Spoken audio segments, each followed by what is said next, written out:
Para pastor yang bicara soal HAM, keadilan, kamu jangan bicara politik, sembahyang saja, pimpin misa cukup. Padahal bukan, ini tugas perutusan 3. Kenabian itu adalah suara Tuhan tentang situasi sosial politik yang terjadi. Itulah tugas kami para imam. Kami berhadapan dengan serigala-serigala yang punya senjata lengkap. Kami tidak punya senjata.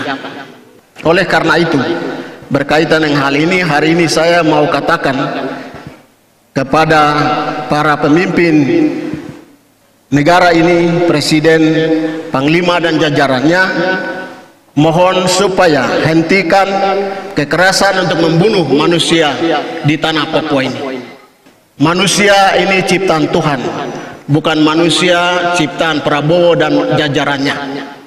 Uskup Timika, Monsinyur Bernardus Bovituos Baru, Ordo Santo Agustinus, dalam homilinya pada perayaan Ekaristi Tahbisan Imam Baru, di Gereja Santo Petrus Karangsenang Timika, Sabtu, 18 Oktober 2025, menegaskan sejumlah hal.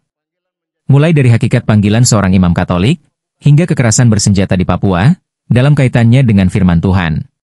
Bahkan, sebagai tugas perutusan, Uskup tidak segan-segan, meminta kepada Presiden Indonesia untuk menghentikan pembunuhan di tanah Papua. Monsinyur Bernardus Bovituos menegaskan, imam memerlukan kerekanan dan kesetiakawanan dalam menghadapi berbagai tantangan pelayanan di tanah Papua. Saling mendukung dan mendoakan dalam melaksanakan tugas perutusan. Karena, kata dia, para imam diutus oleh Tuhan sebagai anak domba di tengah serigala. Ada serigala internal dan serigala eksternal. Serigala internal adalah kerapuhan manusia, kerapuhan kita sendiri sebagai seorang manusia. Serigala eksternal, menurut Monsinyur Bernardus adalah paham-paham di luar diri seseorang yang menawarkan dan menggiurkan, seperti hedonisme, materialisme, individualisme, dan lain sebagainya. Mengedepankan kesetiakawanan sebagai imam, satu kawanan, sahabat dalam saling mendukung, saling mendoakan, dan saling membantu dalam tugas perutusan Tuhan ini. Kita tahu tidaklah mudah. Jangan kita acuk tak acuh terhadap satu sama lain, tapi kita saling mengajak, bahkan mengoreksi, meneguhkan ataupun menegur bila itu salah. Ketika kita jauh dari kerekanan kita sebagai satu kawanan, satu kerekanan korps ini, maka kita pada saatnya akan mengalami saat kesendirian, saat kita akan merasa ditinggalkan, dan di sanalah terjadi banyak krisis di dalam kehidupan kita sebagai imam. Mengapa? Karena sebagaimana dikatakan oleh penginjil Lukas, bahwa kita diutus oleh Tuhan ke dalam dunia ini seperti anak domba ke tengah-tengah serigala. Pertanyaannya, apa saja serigala? Serigala yang kita hadapi. Ada serigala internal, ada serigala eksternal. Serigala internal adalah kerapuhan kita sendiri sebagai seorang manusia. Ada keinginan-keinginan, ada ambisi-ambisi, ada kesombongan, ada keangkuhan. Serigala-serigala dalam diri kita sendiri. Ada nafsu-nafsu tak teratur, libido dominandi, konkupensia, yang seringkali menggerogoti dari dalam, membuat kita menjadi lumpuh secara spiritual, tapi juga secara psikologis dan biologis. Ya. Ada serigala di luar diri kita. Banyak sekali serigala di luar diri kita. Banyak ideologi-ideologi dunia ini yang menawarkan, yang menyiurkan serigala hedonisme, serigala materialisme, serigala konsumerisme, serigala individualisme. Ini semua adalah serigala-serigala dunia sekarang ini. Tapi yang lebih berat bagi kita juga dalam gereja, sebagaimana ketika kita dalam pertemuan tim pastoral dikatakan oleh orang tua kita, serigala klerikalisme itu juga menjadi tantangan. Seringkali kita lalu mengedepankan sikap klerikalisme, membuat kita tidak lagi bersahabat dengan awam, dengan satu sama lain untuk menjalankan tugas perutusan ini. Ada serigala lain yang sangat melumpuhkan para imam muda sekarang ini. Hampir di seluruh kita di tanah Papua ini adalah serigala alkohol, serigala minuman, yang juga seringkali menjadi momok paling besar bagi para imam dalam perjalanan panggilan. Ini terjadi karena banyak serigala lain yang tadi, serigala internal, mungkin karena krisis, karena luka-luka batin, karena tekanan-tekanan pekerjaan, stres, lalu lari ke alkohol, dan alkohol melumpuhkan semuanya, sehingga impian, harapan dari imam itu sendiri dan umat, dan lebih dari itu adalah Kristus, tidak terwujud, tidak tercapai. Bapak Ibu saudara-saudari, khususnya kedua diakon, Monsinyur Bernardus juga menyoroti kondisi Papua saat ini. Uskup menyoroti masalah ketidakadilan, kondisi sosial politik, dan pelanggaran hak asasi manusia di tanah Papua. Ia mengatakan, para imam harus menyuarakan hal itu sebagai tugas perutusan dan tugas kenabian. Ada serigala lain juga yang sangat berbahaya, sangat menantang, adalah kita para imam yang ditugaskan dengan menjalankan 3 fungsi utama: sebagai imam, sebagai nabi, dan raja.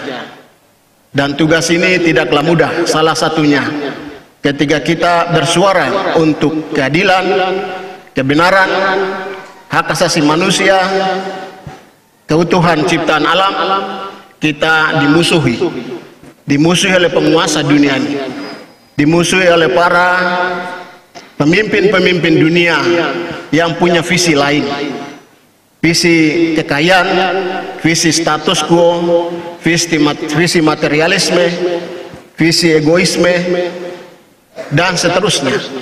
Dan itu kita dihadapkan dengan serigala penguasa-penguasa ini. Seringkali membuat kita juga takut mengatakan yang benar, ataukah kita menjadi diam. Ketiga, situasi kita di Papua sangatlah aktual. Apakah kita bersuara ataukah kita diam saja? Banyak umat mengatakan kepada para pastor yang bicara soal HAM, keadilan, kamu jangan bicara politik, sembahyang saja, pimpin misa cukup. Padahal bukan. Ini tugas perutusan 3. Kenabian itu adalah suara Tuhan tentang situasi sosial politik yang terjadi.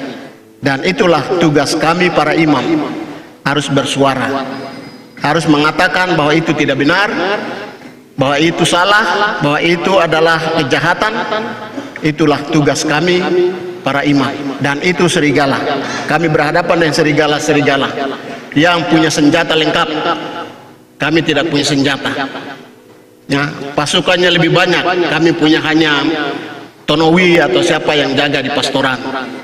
Mereka datang dengan senjata lengkap, dengan helikopter, dengan pesawat tempur.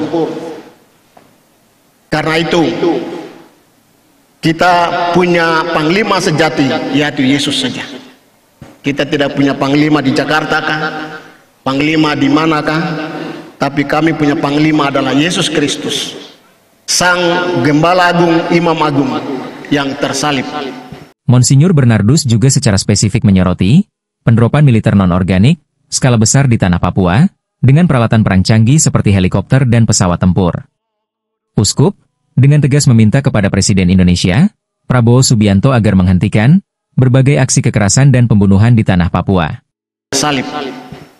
Bapak Ibu dan Saudara sekalian, oleh karena itu, berkaitan dengan hal ini, hari ini saya mau katakan kepada para pemimpin negara ini, Presiden, Panglima dan jajarannya, mohon supaya hentikan kekerasan untuk membunuh manusia di tanah Papua ini. Manusia ini ciptaan Tuhan, bukan manusia ciptaan Prabowo dan jajarannya untuk bisa dibunuh seenaknya. 2 hari terakhir ini terjadi pembunuhan terhadap masyarakat kita di gunung, sekitar 15 orang atau 16 orang, dan ini akan terus terjadi. Kami mohon semoga pemerintah menggunakan cara lain untuk menyelesaikan konflik di tanah Papua, bukan dengan senjata. Anda serigala-serigala yang menggunakan senjata untuk membunuh manusia, tetapi Anda akan berhadapan dengan sang pengadilan terakhir.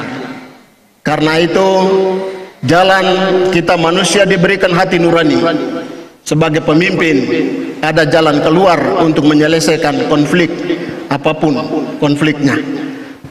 Jalan dialog, jalan berbicara dari hati ke hati untuk menyelesaikan konflik di tanah Papua ini dengan jalan damai, jalan keadilan, jalan kemanusiaan. Karena itu, pemerintah Indonesia dan pimpinan Presiden Prabowo, Panglima TNI dan semua jajaran pemimpin daerah, mohon supaya duduk dan bersama masyarakat bicara untuk menyelesaikan bersama kami gereja. Kami ada di tempat bersama umat, para pastor, uskup-uskup di tanah Papua ini untuk bicara menyelesaikan persoalan kemanusiaan, krisis ketidakadilan di tanah Papua dan krisis ekologi di tanah Papua ini.